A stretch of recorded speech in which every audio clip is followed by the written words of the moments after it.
Good afternoon and welcome to the APTAMER Group PLC investor presentation. Throughout this recorded presentation, investors will be in listen-only mode. Questions are encouraged and can be submitted at any time via the Q&A tab situated on the right-hand corner of your screen. Simply type in your questions and press send. The company may not be in a position to answer every question it receives during the meeting itself. However, the company can review all questions submitted today and publish responses where it's appropriate to do so. Before we begin, I'd like to submit the following poll. I'd now like to hand you over to Aaron Tolley, CEO. Good afternoon, sir. Hello, good afternoon and welcome to APTAMER Group's full year results to June 30th, 2025. The presentation will be structured with an introduction to the presenting team, a recap on the technology for any new investors, finances, operational update, and then a look towards the future. We'll then go on to some questions and answers, so please submit the questions as we go along.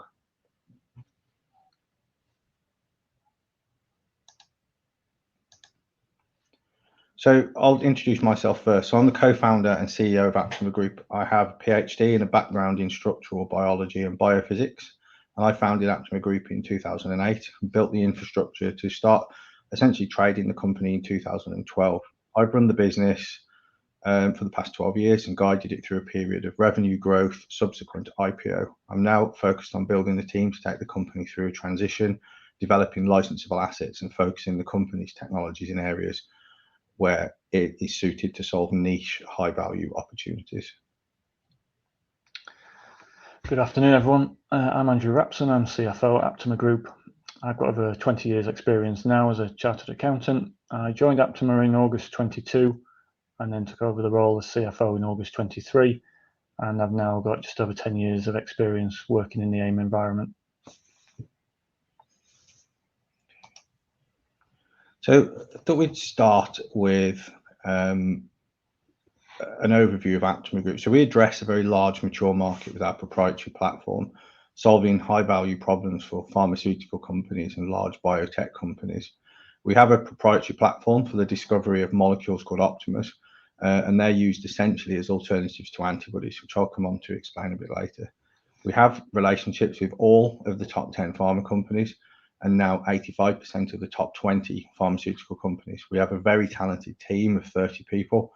70% of the people within the team have master's or PhD level qualifications, which is obviously a helpful requirement when operating in a biotechnology space. So over the last 10 years, we've built a reputation as a key global player in the Aptamer space, if not the best custom solution developer globally for this technology. And we're focused really on monetizing the platform in three areas. So fee for service for early stage revenue, licensing technology for passive income through commercial exploitation of the assets that we develop. And we're also developing high value therapeutic opportunities. And just some key metrics for this year. The first one is that we've increased revenue by 40% from last year. We've increased the number of licensable assets going from 4 to 11. And we've refined our data packs to make the proof of concept for the technologies to be used in therapeutic applications, and initiated discussions with multiple big pharma companies to look at collaborations in that area. So we'll move on to just refresh and remind everybody what is an Optimer. So an Optimer is essentially a short strand of DNA or RNA, and these are isolated using our proprietary high throughput automated process that are designed to develop molecules that can specifically recognize targets of interest. So Optimers have a flexible backbone. This allows them to bind to a large variety of different targets, and it solves a lot of problems that are inherent with antibody technology, such as we have better quality control, easier chemical modification, manufacturing to the kilogram scale is possible with these molecules if needed. For therapeutic uses, they have lower immunogenicity profiles, meaning they're great for therapeutic use. Company-wise, we've got a strong patent portfolio protecting our position, all the way through from modified nucleotides, all the way through to patents protecting the manufacturing of certain variations of our product. And someone that I read at some point came up with a really good analogy that I will shamelessly steal here. But if you think of antibodies like handcrafted keys, our platform is equivalent to a digital key cutting machine. It's faster, cheaper, and more capable of producing new and more complicated keys. Now, the reason that this is important is because as more is understood about diseases, the locks in inverted commas are getting more complicated. So demand for these next generation keys will only grow as time goes forward.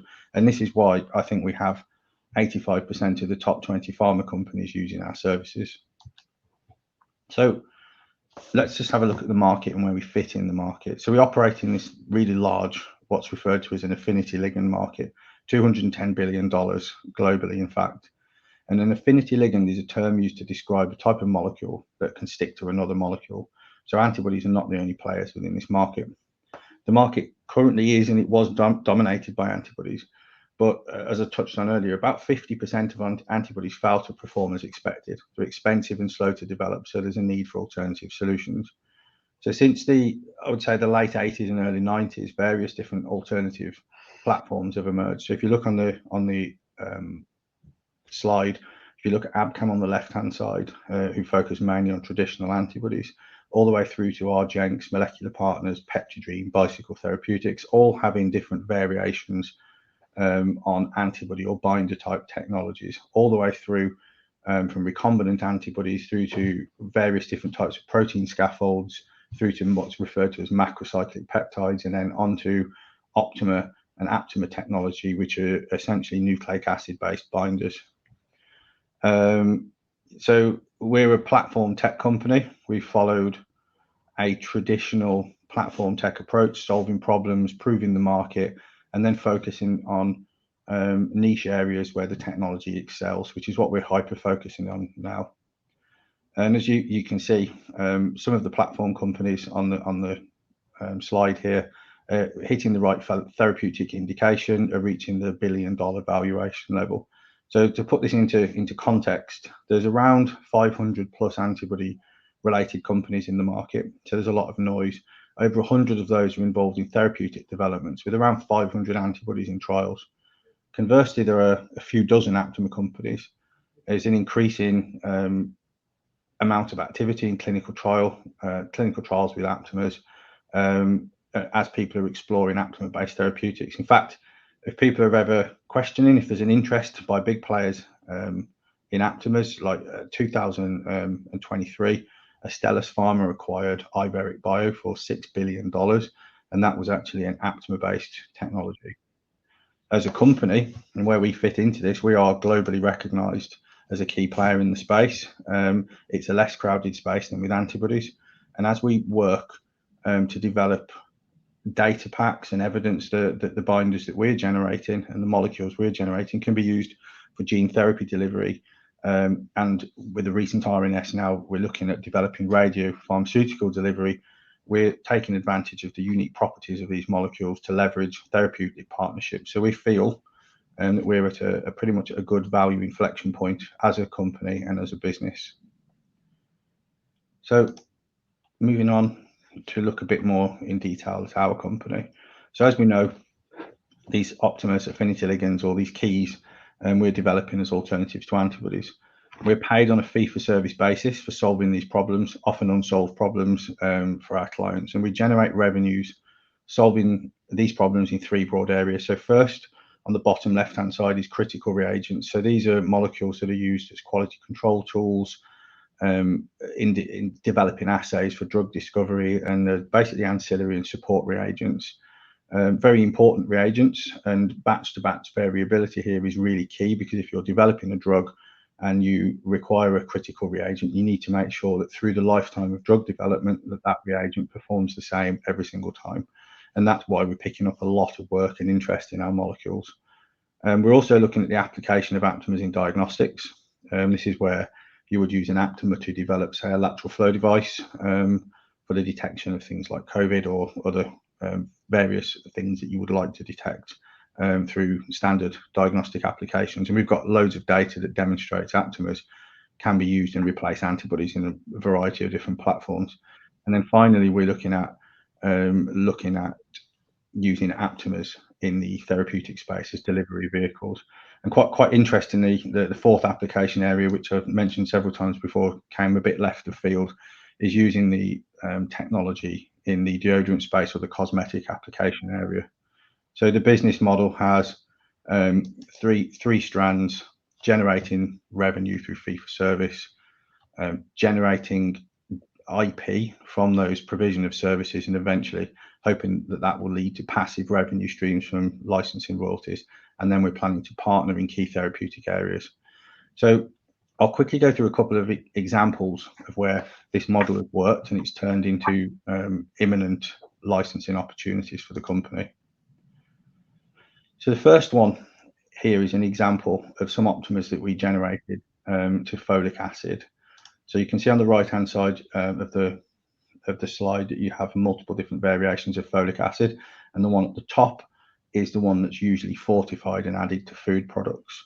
So this data generally shows that the aptamers that we've developed can recognize folic acid when compared to other versions of folic acid or its derivatives, which is down to the fact that aptamers can be highly selective. No antibodies have been able to do this as far as we're aware, and that puts us in a position to negotiate to license these molecules, which we are currently doing with a global foundation. Now, the reason we're doing this is because across the world, there are multiple food fortification programs that essentially aim to add folate to various different food stuffs in order to make sure that folic acid levels are high, particularly in pregnant women, due to the fact that a lack of folate can lead to what's referred to as neural tube defects that can cause babies to have spina bifida. So this is a really important project for us, and getting this technology out there into the market to solve real world problems is very important. The second area is an area that's referred to as enzyme modulation. So this is quite a complicated area, but broadly speaking, if you think about what's referred to as PCR enzymes, these enzymes are key to multi-billion-dollar PCR markets. So if you remember during COVID times, the original tests were PCR-based tests, and these are essentially molecular diagnostics that have these enzymes at the core of that. So being able to modulate enzyme activity in this area can improve the diagnostic applications and improve the performance of these molecules. So we're currently negotiating multiple licenses for molecules that we've developed that can perturb and modulate these PCR-related enzymes. The second area is the project with Unilever, which we've had applications in cosmetics. So what happened here is we were asked to generate binders that could recognize and penetrate odor-causing bacteria that lived in sweaty areas on the human body. And the project was to generate binders that could recognize the bacteria, penetrate the bacteria, and then bind to these enzymes and modulate the enzymatic activity that could turn off that pathway in bacteria to effectively shut off the ability for your body to produce body odor, or more accurately, the bacteria to produce body odor. So obviously, if this is commercialized, it will be a significant value inflection point for the company, generating passive income and be a real good validation for the platform. So thirdly, I'll move on to an example in targeted therapeutics, which is where the real high value is. So currently we decided to focus on liver. And the reason for this is liver is a hot area with multiple big pharmaceutical companies interested in solutions for delivery to the liver. There's around 2 million deaths per year from liver disease, and it's the only major disease where death rates are currently rising. And interestingly, there's only one licensed treatment for liver fibrosis, so there's very high unmet needs. So traditionally, there's a molecule used called GalNAc, which is basically owned by a company called Alnylam in the US. Now, this company is a big company. It's valued at around $61 billion. And the basis of the technology is to deliver gene therapies to the liver. I mean, Alnylam recently signed a deal with Roche in 23, 310 million upfront in payments with a total deal value of 2 billion. So transformative and enormous deals can be done in this particular space. So GalNAc targets what's referred to as the ASGPR receptor, which is a receptor that's highly expressed on liver cells, but it's not expressed on hepatic stellate cells, which are the primary drivers of liver fibrosis, meaning that the delivery technology that's primarily aimed at liver therapeutics does not target these types of cells. So there was a need for a delivery system to be developed to target drugs to fibrotic liver cells. And effectively, that's what we've done. We've developed a technology that solves the problem and addresses a clear unmet need. We're currently in the preclinical stage of development, and the images on the slide that you can see there, effectively the top left-hand image that's titled fibrotic liver cells, that's essentially aptamers with a fluorescent marker attached to them binding selectively to fibrotic liver cells, or cells that are representative of that. And you can see there's no binding to other cells or related cells in that kind of panel of different tissues. So we're currently in multiple discussions with pharmaceutical companies for potential licensing opportunities and opportunities to move that through preclinical development. So at this point, I'd pause and talk about the recent radiopharmaceutical announcement that we did. This is really important as a layer of differentiation for the company. It's another interest in the use of aptamers as delivery vehicles. In this situation, though, instead of delivering an siRNA or an antisense oligo, which is commonly associated with what we would do with liver technology, here we'll be looking to deliver radioactive particles essentially to cancer cells. And deals in this space can be similarly transformative. In 2023, Bicycle Therapeutics signed 2 deals, both with around 50 million upfront and both with around 1.7 billion in downstream payments. And these were, one was with Novartis, and Bicycle were focused on developing what's referred to as bicycle radio conjugates, and we're focused at the moment on developing our alternative to that, which is what we refer to as an Optimer radio conjugate. And we're aiming, obviously, for deals like the ones with Bicycle to create massive investor upside.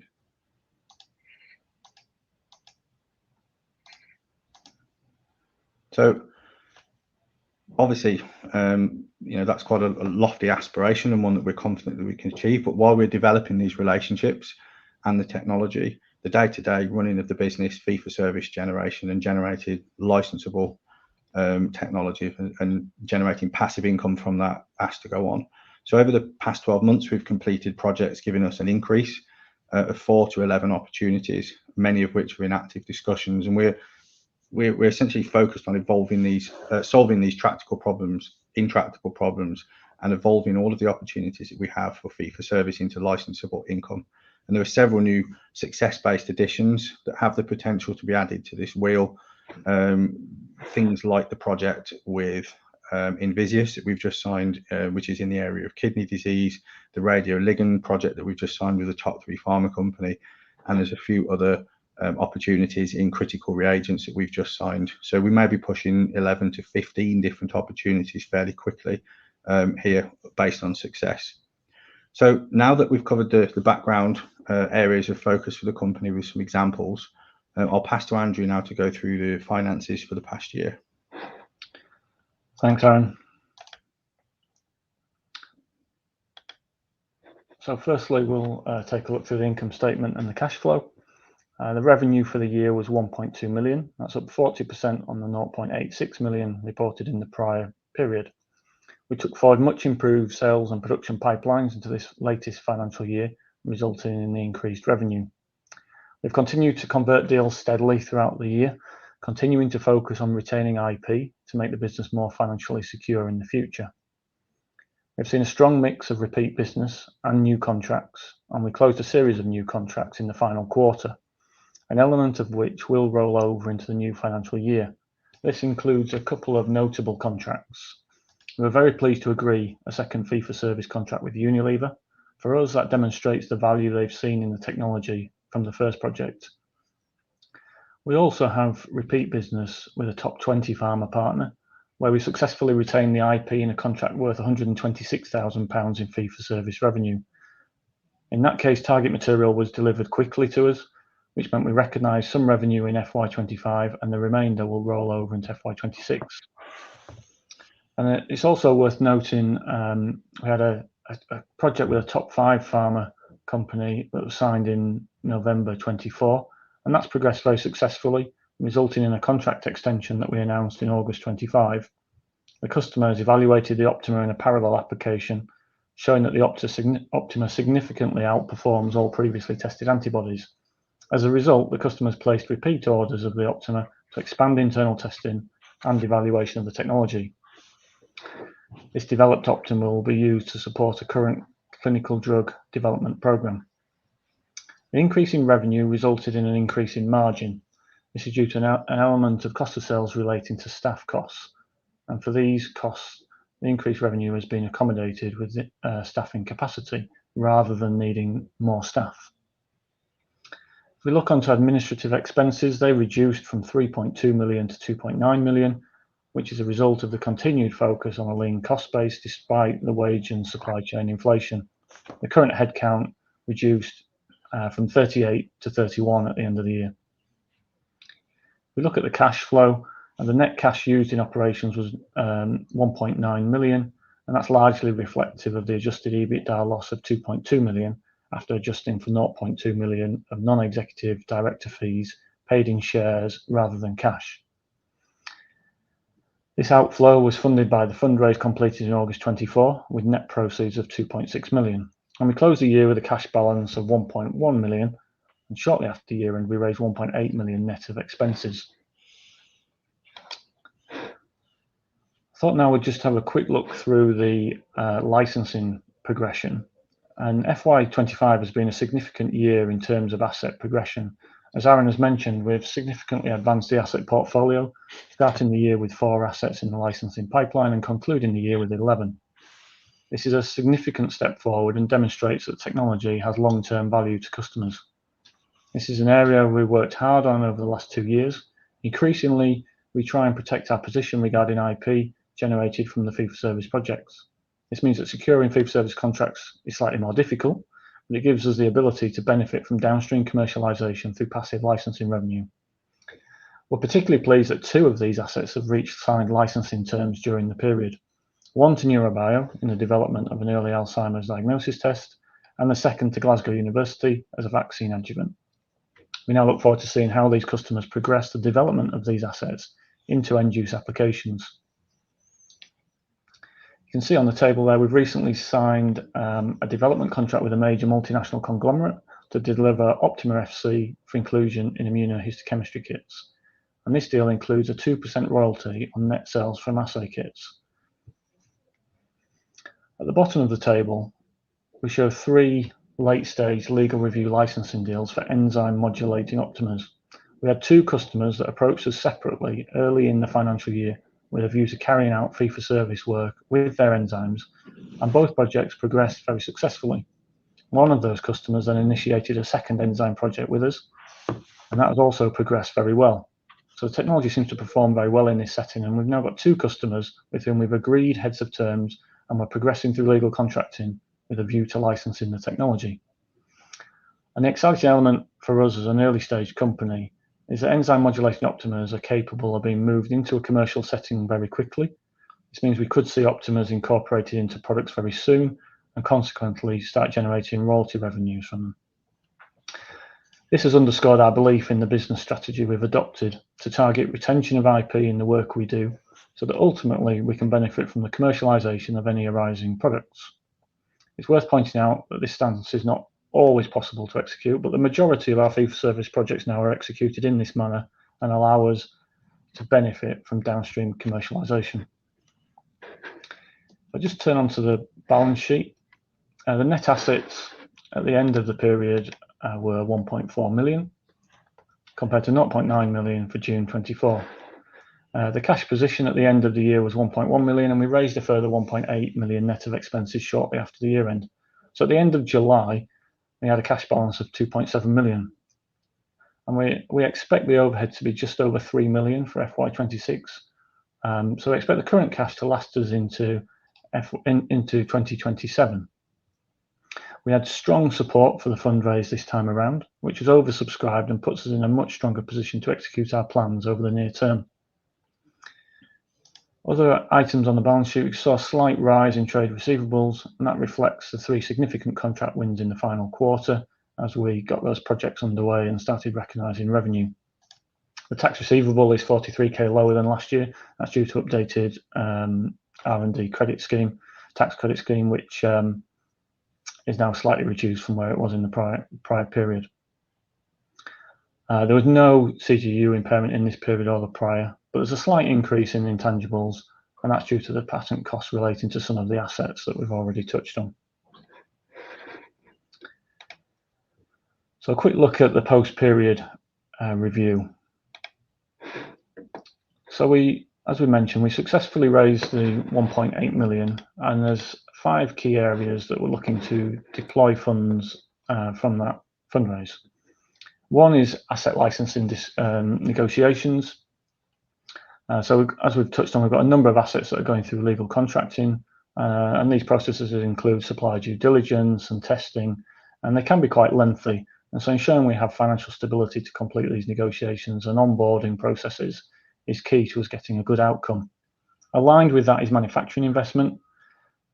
So as a company today, we've only provided Optimers to customers for research and development. If we get to a point of signing commercial agreements for licensing, we'll need to be able to upscale our production to produce commercial scale. And so we're reviewing that at the moment, and we're looking to invest if needed in it. So third area is advancing the liver fibrosis program. That requires investment in animal models as a next step. If that was successful, this will open doors to other partner programs to assess the value of this technology as a delivery system. Along with the liver fibrosis work, we identified the biomarker, and being able to identify biomarkers has gained strong interest at industry conferences and has the potential to become a revenue generating service for us in its own right. And indeed, we did launch this as a service post-year end. And then lastly, we would like to look at AI and machine learning. We have a huge amount of data here in the company, and we feel that we can leverage that to more efficiently select and predict optimers. The speed of development in this particular area is significant, and being able to leverage a database like ours could differentiate our service offering. We've seen strong commercial momentum post-period. We've made a number of positive announcements on fee-for-service contract wins over the last couple of months. We now have 1.14 million in contracts signed, which are at various stages of progression through the lab, and that we'll look to recognise throughout FY26. This is a good place to be with over 2/3 of the year remaining, with which to add further contracts from the 3.3 million pipeline and be able to start recognising revenue in this financial year. Indeed, we have a number of contracts in negotiation which are at late stage, and we look forward to updating you on those in due course. We've won a particularly significant contract with a top 3 pharma who develop Optimers for targeted radiopharmaceuticals worth £360,000. Again, this is another contract that has the benefit of downstream value should we be able to deliver a working binder and the partner look to commercialise it. Both the top 10 and top 5 pharma company partnerships are repeat business, which encouragingly is starting to show the value that these large companies are starting to place in this technology. Both projects have followed successful projects earlier in FY25. As part of the liver fibrosis program, we've successfully identified the biomarkers I mentioned, and we're now pleased that we've managed to launch that as a service offering. And we've seen expansion of licensing opportunities. One with a global health organisation looking to license our folate binder, and the 2 companies that I've already mentioned looking to license the enzyme modulating optimers. Each of these potential licenses have the ability to generate revenue in the near term, particularly the enzyme modulating optimers. So we could see passive royalty revenue from those products if they can be commercialised quickly. So that gives you a quick overview of the post-period highlights. I'll now hand back to Aaron to talk more about the investment case. Yes, thank you, Andrew. So one of the key things to take from this is that we're delivering cash flow at the moment. We're creating value for short and medium and long term, and we're doing this in these 3 broad areas. So I'm just going to cover an overview of these areas and what we're planning to do. So the first area is the fee for service. It helps to contribute towards costs, builds assets to license. We've increased 40% from last year. So far, we have around 800,000 in new contracts, layering on top of 350,000 in deferred income from last year. So we have visibility of total contract value of around 1.15 million just out of Q1. We've built a 3.3 million pipeline over the last 18 months that's now beginning to convert, with around 1 million in late stage discussions. We've also launched, as Andrew touched on, this new biomarker ID service, and we have existing interest in the pipeline already. Within the first couple of days of launching, we'd had inquiries into the pipeline. This year, we're going to continue to build and expand the pipeline, close opportunities, and convert them through to licensing. So then we're going to focus on the existing pipeline of assets. So the general concept here, as we've already touched on, is to generate passive income to support medium and long-term revenue over the life cycle of these assets, with revenue layering on as licenses come in and start to pay. We've increased the portfolio up to 11 assets, and we have multiple opportunities in late-stage negotiation. Now, Andrew mentioned the word soon in his section, but on signature, we would expect to generate some licensing revenue, and we would hope that we would be able to generate some modest licensing revenue in this financial year should those contracts come to fruition. This year, we'll focus on completing these transactions and getting more of those 11 opportunities signed and starting to build these licensing revenue streams. The third area effectively is underpinned by areas 1 and 2. This is the therapeutic development area. And here we will focus over the next 12 months to develop more data packs that will give us much more capability to position ourselves for these higher value opportunities. Now, if you look at the work we've done in liver delivery technology, we've already got good, what's referred to as in vitro data, and we look to get in vivo data by putting the molecules that we've developed into animals. So we will also this year diversify into looking at radiopharmaceuticals. We already have one partnered asset with a top 3 pharmaceutical company, which means there is a potential outlay for that technology, or an outlet for the technology should it be successful. And we also have on our scientific advisory board people experienced in radiopharmaceuticals. That's not by any accident, because we know that the technology is well suited to this application area, and we've been working on this over the past 12 months. So we're going to be looking at also generating some internal data sets. Underpinning all of this really is the application areas in AI and machine learning. So as we go through all of these different technology developments, we will obviously generate data, and we will be curating and preparing the data ready for application in these machine learning tools. So we're currently in the process of recruiting and building that expertise within the company. So I'd like to leave really the presentation with 4 key take-home messages. So the first one is our platform is targeting this big $210 billion market. We have established relationships with 85% of the top 20 companies, and we're getting repeat business as we prove the technology platform has high value. Secondly, we're diversifying our asset portfolio with a mixture of licensing opportunities representing short, medium, and long-term revenue and also value. Last year, we said we would move licensing opportunities forward, and that's what we've done. We've taken that from 4 to 11 in the past 12 months. Thirdly, we will continue to focus on securing intellectual property based positions where we can have licensing and royalty revenues from the successfully developed solutions. This is particularly important in the potential application for therapeutics, where the upside can be pretty tremendous if we deliver successful molecules.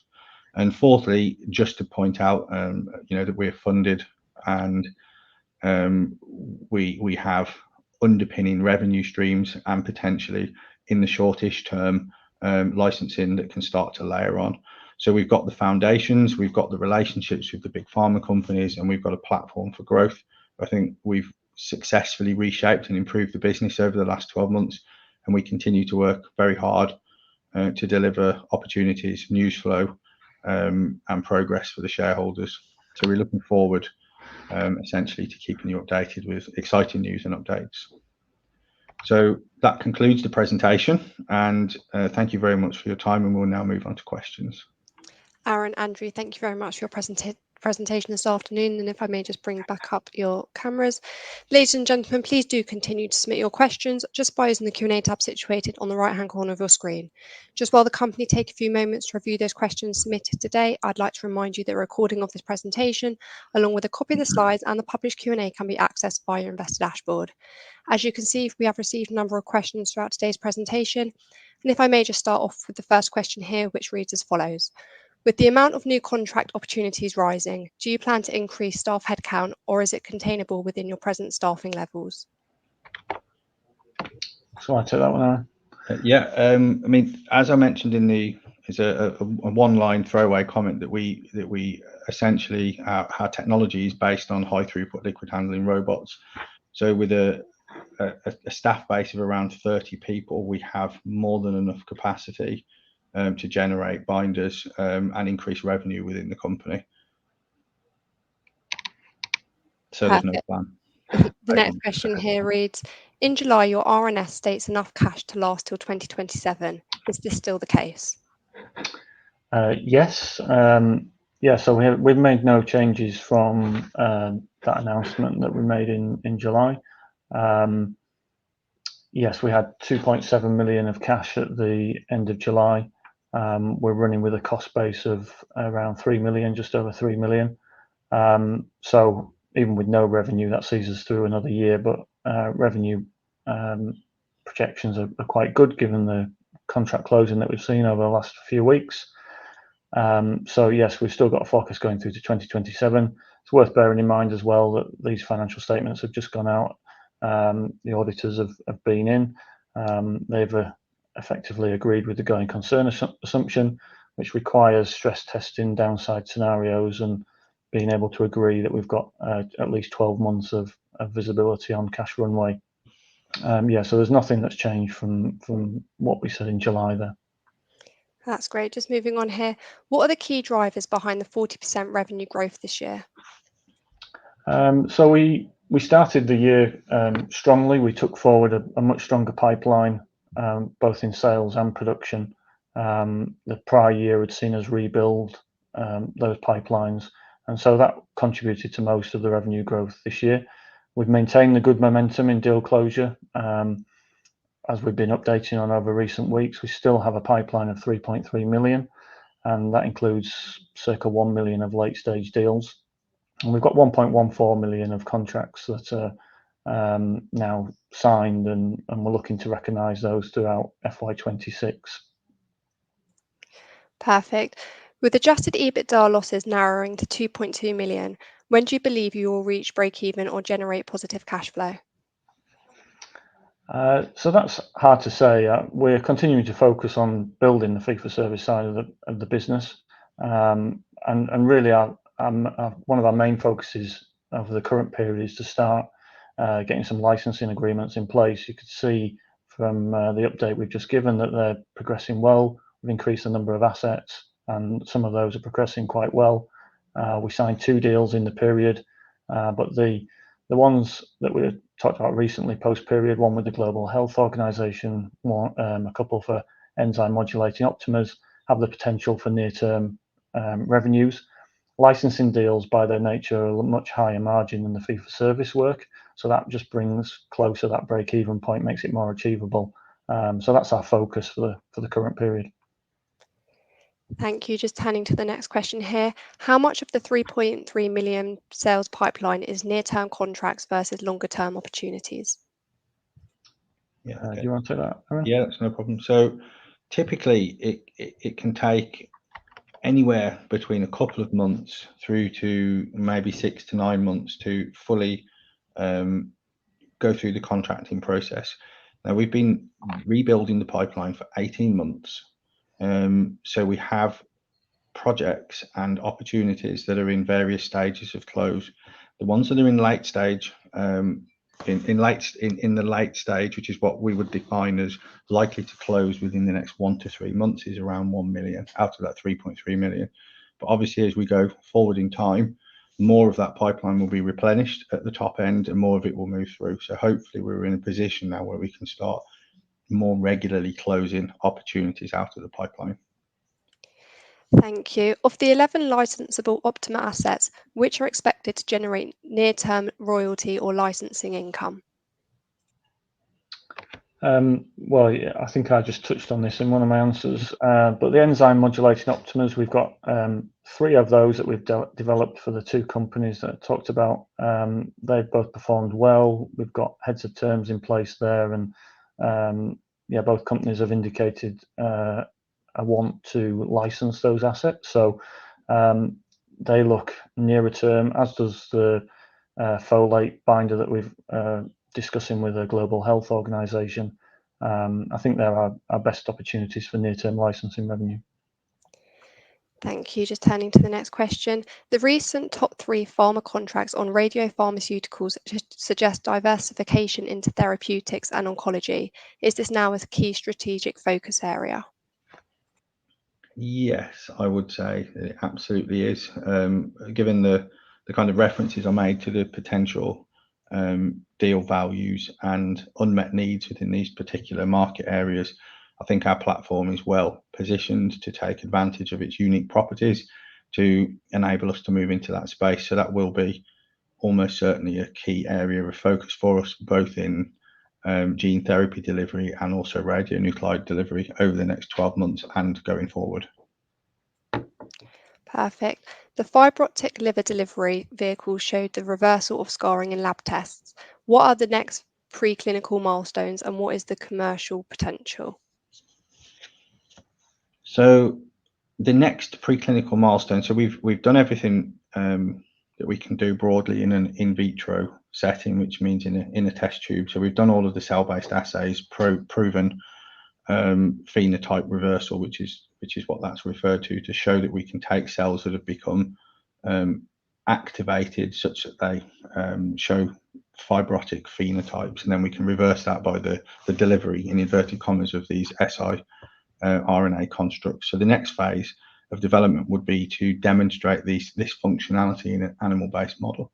So we're currently in discussions with providers of services that can do that, and also looking at partnerships with pharma companies who would like to evaluate that technology within their own animal models. In terms of value inflection points and value for the companies, I think value for the opportunity, if you look at any of these kind of opportunities, they come with potential for multiple tens of millions in downstream in kind of research fees, and potentially hundreds of millions of downstream payments if you can demonstrate the correct functionality and efficacy of the molecules. So I think we stand as good a chance as any pivoting into this particular space. Thank you. The next question we have here reads, can you provide updates on the advanced licensing negotiations for the enzyme modulating Optimer assets and expected timing of deal completions? So yeah, I think again I've probably covered this a little bit. So those deals, obviously we're working through the licensing and working through the structure of those deals. This will be a new type of deal for us. It will require us to supply, and as I mentioned, with the use of proceeds, it requires us to be able to manufacture. So there'll be an element of supply agreement, as well as having some sort of royalty basis to these agreements as well. In terms of the timing of the deals, it's hard to say. These have progressed really well. Like I say, we've progressed through heads of terms. We're now in contracting. We've had with one of the customers, we've had several turns of licensing terms that we've been through. So yeah, they're reasonably advanced into, but we're not sure exactly when they will complete. Hopefully, it's within weeks to months rather than years. Yeah, absolutely. Thank you. The next question we have here reads, what early traction have you seen for the new biomarker discovery service, and how material could this be to the future revenue? That's a good question. When we launched the service a while back, within the first 2 days, we'd had 2 or 3 opportunities that come into the pipeline just on the kind of announcement of it. Those are now working their way through the pipeline. For me, it's additional revenue that wouldn't necessarily have been planned. In terms of value for the projects, you can do a quick Google search yourself, so I'm not providing any guidance on the kind of size of deals for biomarker discovery. I think the big value is in the identification of novel biomarkers for novel application areas. Those can have significant values attached to them. So potentially it could generate reasonably good additional revenue for the company for the fee for service side of things. But again, the big upsides for it is the ownership and the licensing of the intellectual property on those biomarkers, particularly if they turn out to be novel or, for example, functional as a gateway for a drug delivery application. Thank you. If the on-person testing with Unilever is successful, what kind of commercial milestones or royalties are linked to the Optimer deodorants? That's a good question, and it's one we would love to know the answer to. At the moment, we are in the process of going through the on-skin safety studies with Unilever. Assuming success, we will be going through a process of manufacturability, which is kind of how you would prepare the aptamers for application in deodorant products or other products. And at that point, we would start to discuss the BD terms, but I would hope that they would be pretty transformative to the company. Thank you. With headcount reduced to 30, how are you maintaining the capacity to deliver multiple commercial and R&D programs?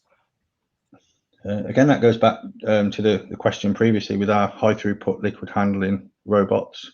And I think at the moment we've got a potential with the current contracting. There's quite a lot of work coming in that will be done over the next several months. So we're looking at how we can maximize the use of automation internally to get more throughput out of the existing people. So automating things that are currently done manually outside of the existing automation processes. So what we would hope to be able to do there is increase bandwidth to handle more projects at once with the existing staff. It's just not been necessary to do that up until this point. Thank you. Just turning to the next question. Will you retain IP ownership of all future Optimer licensing deals? Yeah, that's again a very good question.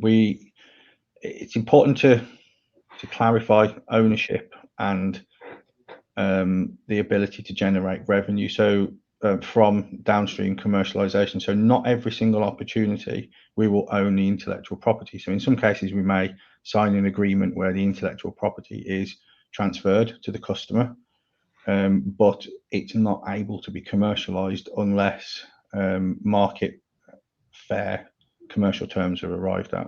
But in general, the position that we start out at is that we retain intellectual property on everything that we do, and we offer fee for service as kind of research services, and the molecules that are developed are our IP. Thank you. How is AI and machine learning being incorporated into the discovery process, and is this expected to materially shorten development timelines? So this is quite a complicated question to answer. A lot of existing molecules that are considered to be undruggable are what's referred to as RNA binding proteins or nucleic acid binding proteins. So if you look at things like KRAS or I believe TDP43, these are a couple of examples of target proteins that current technologies would be trying to drug those molecules with antibodies or small molecules. Now, if they're a natural nucleic acid binding molecule, it makes sense to me that a protein or a small molecule wouldn't be a natural bedfellow for that if you're looking at modulating activity. Our platform is based on nucleic acids, so they're obviously a better molecule for modulating or interfering with RNA binding proteins.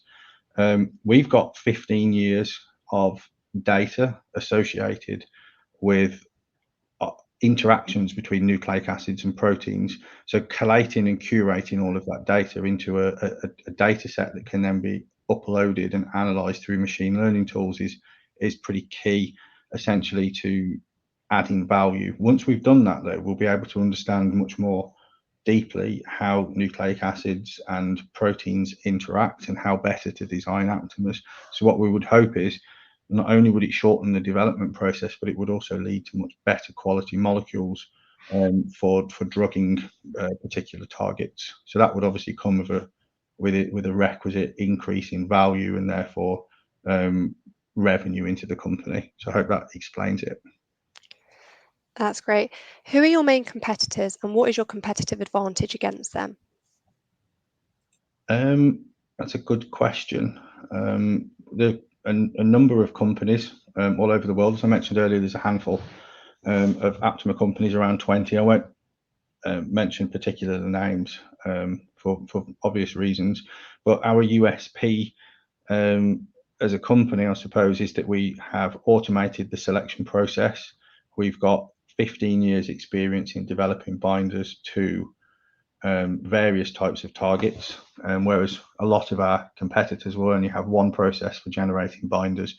We have 3 very, very different processes for isolating binders to different molecule classes, all of which are automated with high quality. And I think it would be fair to say that where our customers have gone to competitors in the past, we have very often picked up projects that have failed with other companies and been successful where our competitors have failed, which is what leads me to believe that we're the best out there for custom development and why we have 85% of the top 20 pharma companies as our partners.